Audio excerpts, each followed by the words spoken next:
Hi, I'm Nina Collingwood and I'm Team Leader of Science, and we'll go and have a look at some of the facilities that Science has to offer.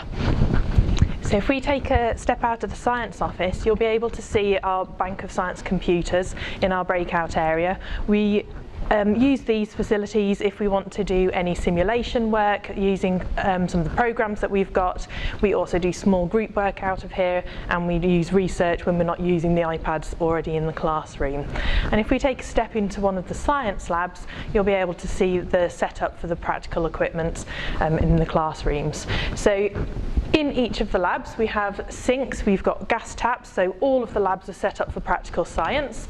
And in some of the labs you'll also see some fume cupboards, and these are here if we have any gases that are given out from practicals that we don't want to go into the classroom. We keep a lot of our practical equipment in the classroom, and the reason for that is because science at Catmose is really practical subject.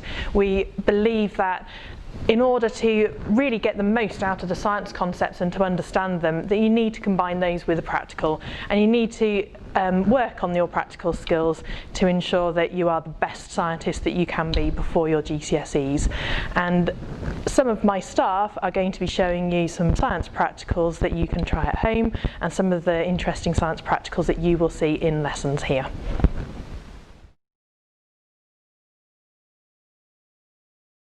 Explosions are some of the most exciting chemical reactions that we can study in science.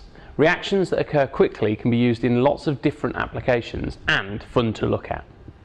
Our first example of a fast reaction is the coffee whitener explosion.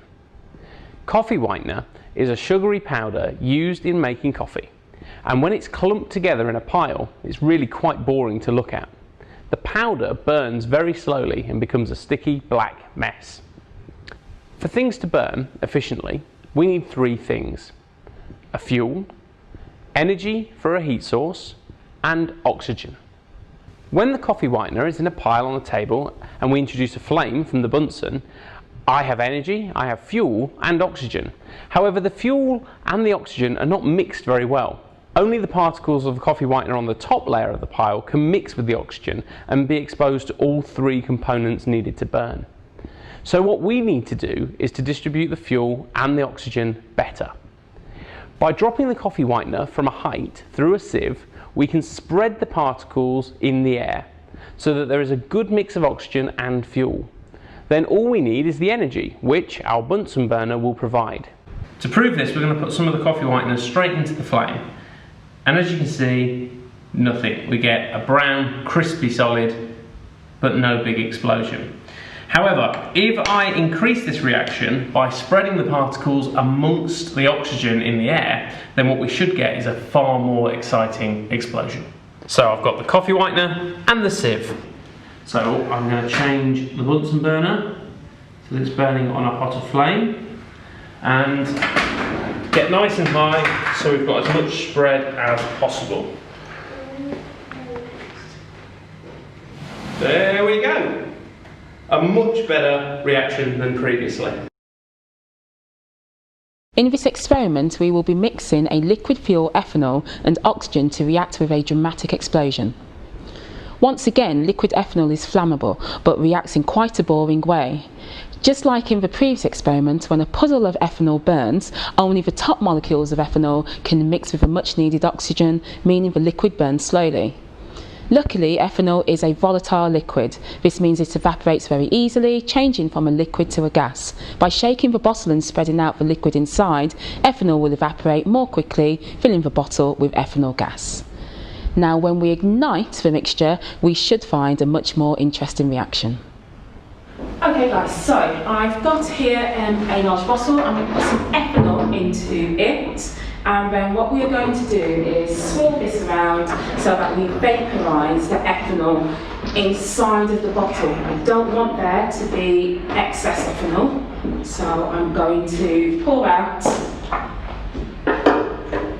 anything that hasn't vaporised and put that to the side. So I'm going to light the ethanol. So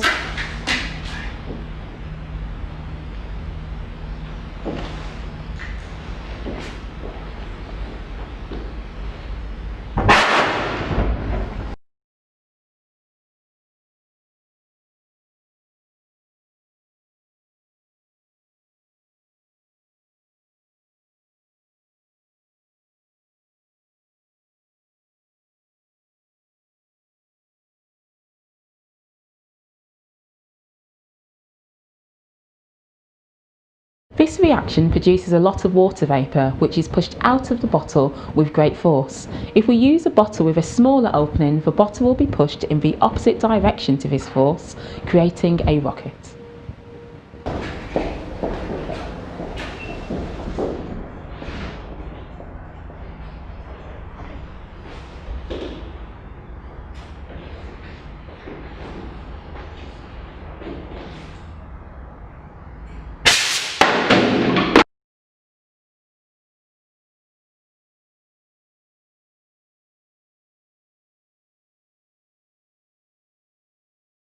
We have seen that we can speed up reactions involving burning by mixing our fuels more efficiently with oxygen. However, not all reactions involve burning, and therefore we need to investigate other ways of speeding things up. One way is to add a catalyst. A catalyst is a chemical that speeds up the rate of reaction without being used up in the process. Hydrogen peroxide has the chemical formula H2O2. This is very similar to a common formula you might know, H2O, which is water. Hydrogen peroxide breaks down slowly on its own over time, losing the extra oxygen and becoming plain old water. However, where water is very safe and really important for our bodies, hydrogen peroxide in high concentrations is corrosive and in low concentrations is an irritant, meaning that when we use it, we must use our safety equipment. Watching hydrogen peroxide slowly break down into water, losing the odd oxygen every now and then, is very boring. But if we can speed up that process and capture the oxygen gas in bubbles with some dish soap, it can look very exciting. Potassium iodide is a catalyst. This catalyst will allow those oxygens escaping from the hydrogen peroxide to get away much quicker. Right, so I'm going to add the washing up liquid to our hydrogen peroxide. This is to capture the bubbles that are released from our reaction. So I'm going to give that a quick swirl, give it a bit of a mix. Then I'm also going to add some food colouring to give our foam a little bit of colour. And then finally I'm going to add the catalyst, the potassium iodide, into our mixture to release the oxygen, and we should get our elephant's toothpaste.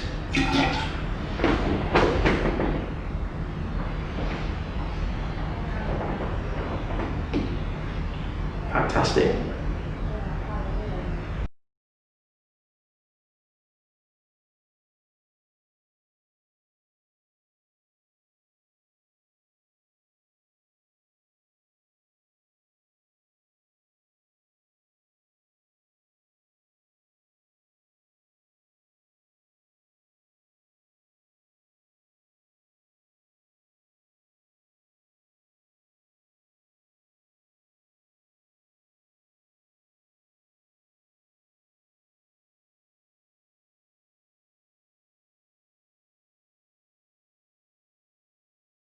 In biology, we carry out a number of different dissections, including a heart, lung, eye, kidney and fish gills. We use dissections as they are a great way of showing to you the external and internal structure of a number of different organs, as well as helping us to explain the workings of internal biological functions. Next, I will show you how we dissect a pig's heart. So this is a dissection of a pig's heart. So if we have a look at the heart first of all, I'm going to turn it around that way.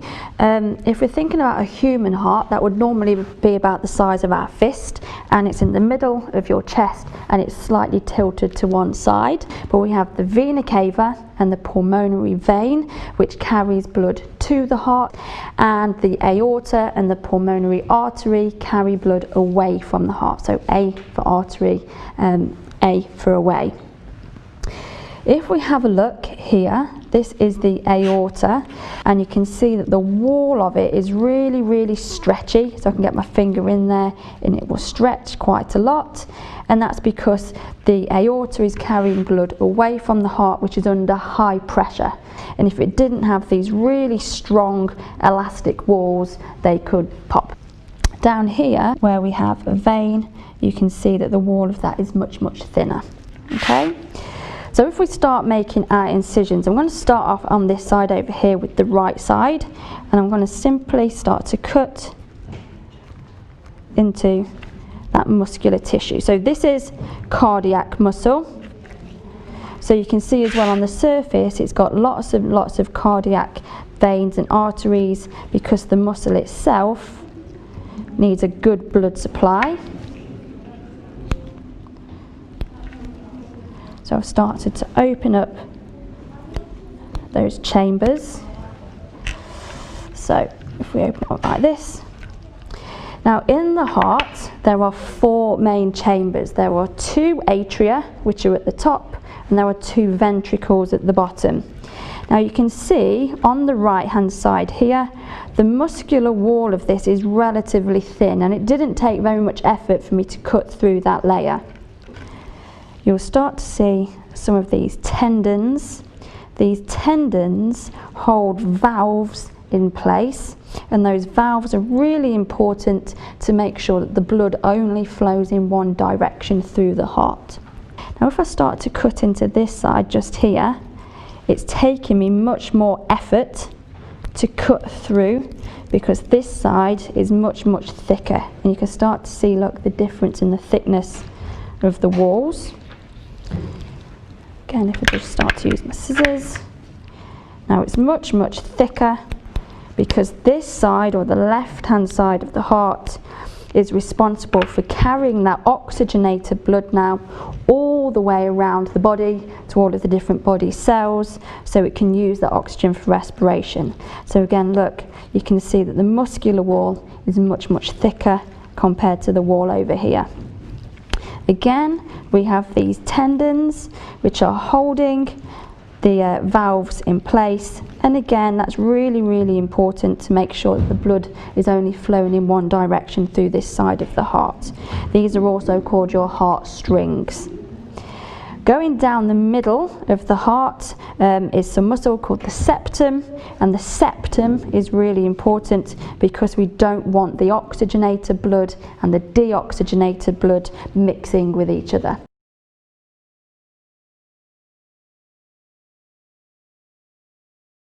This is a student experiment that can be completed at home with supervision. Indicators are chemicals that change colour in the presence of acids and alkalis. We can therefore use indicators to identify whether normal household substances are acidic or alkaline. Using a red cabbage, we can make our own indicator to use at home. Hi, today we'll be making an indicator. So firstly, we need some cabbage, and we're going to grind it up in the mortar so that we can get the pigment out of it.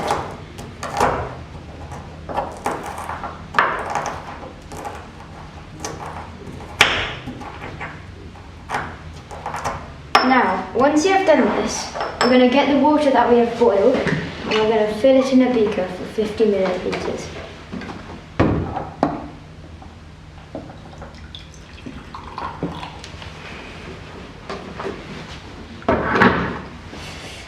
Pouring in you can use a scalpel to pour in the mixture, and you're going to mix it around to try and get the colour. So it should turn a blue, and then after a while of mixing it, you shall pour it into a beaker with some filtering paper, which I haven't done. Just 2 folds, and then get it out from the middle. And then filtering paper. So pouring this in so that we remove the cabbage from the water and just have the cabbage like pigments in the water. And that's why the water has turned blue. Yes, so whilst that's filtering, we're going to put in our acids and alkalis. So right now we have ethanoic acid, ammonium hydroxide, and sodium hydroxide and hydraulic acid. So we're going to have to use different pipettes for each of these. Pouring these into because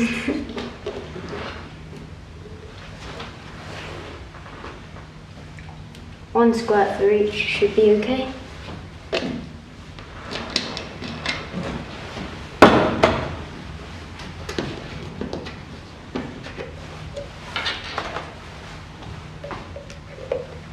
now that you have done this and your beaker is basically, all your water is filtered through, you can now take out the filter and put in your indicator. So the acids should turn a pinky red and the alkalis should turn either green or yellow. So as you can see, our acid has turned pink, our alkali has turned blue and pink, and this one should be yellow or green. So as you can see, the cabbage has shown whether or not there was acid or alkali. Another experiment that can be reproduced at home is the making a fire extinguisher using only vinegar and bicarbonate of soda. This reaction produces carbon dioxide, which pushes the oxygen in the air away from the flame. As you know, flames need oxygen, and so the flame goes out. Today we are going to be making some fire extinguisher. We only need 2 ingredients. We need some vinegar. We need about a quarter of this bottle. First squirt.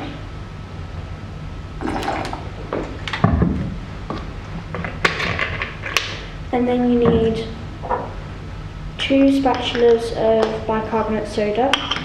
You can make this at home.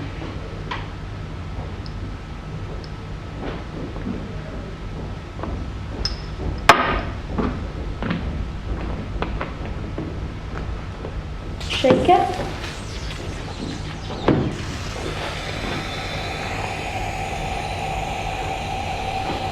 And it's releasing the carbon dioxide, and then it will eventually stop.